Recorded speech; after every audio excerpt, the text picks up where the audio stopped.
So if I couldn't find the online course here at Long Beach City, maybe Fresno City has one seat left in their online course in Psych 1. So the first question is, if I could find that course, where would I find it? Now, in the budget, we've had this thing called the California Virtual Campus. We've defunded it every year. Senator Emerson, I'm part of it as well. You know, almost every single year. And the goal of that virtual campus was to do exactly what I just told you. Let's pool our courses in a way that allows a student to find something, not third-party pool, but within our own pool, the state's pool. Gotcha. So the problem with that is, in many cases, that credit is not recognized, even by one community college to the next. It may not be recognized from one transfer institution, the CSU system, to the community college. Now, Senator Padilla's 1440 are allowing us to pick these courses now. It's going to make it a little more seamless.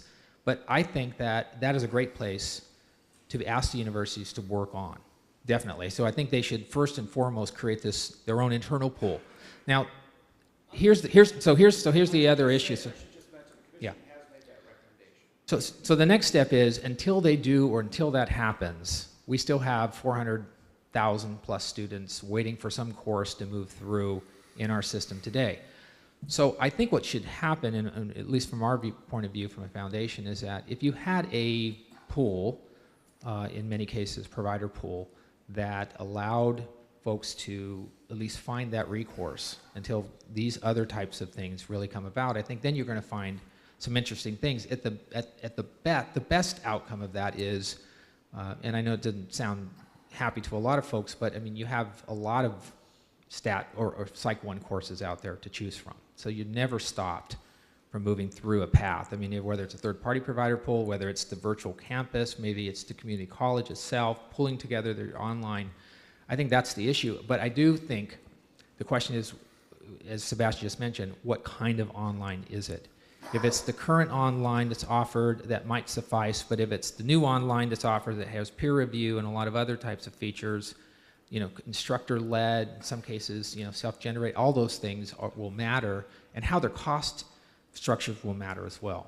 So if indeed the third-party provider pool can offer something at a lower cost to a student than the actual university, but yet have the credit, I think you're going to see folks migrating to the lower cost in some cases, but maybe not, because it's not subsidized. So none of these courses will actually have the ability for a student to say, well, I don't get 85% of financial aid for this, but it does allow the student hopefully to keep the path to completion going, and I think ultimately that's what the governor is very, very interested in.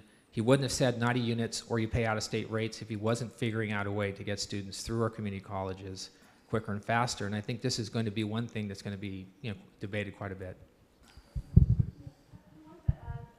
I think the term third-party provider pool is in some sense misleading, because it suggests that it is a third party that is actually teaching California students, whereas who's actually teaching California students are California instructors, whether from the UC system, Cal State, or community college. What's being offered here by a third party is a platform, and let me point out that that is already happening. UC Online is a UC effort, and it's run on top, I believe, on Blackboard, if I'm right. No, that's Cal State is run on Pearson.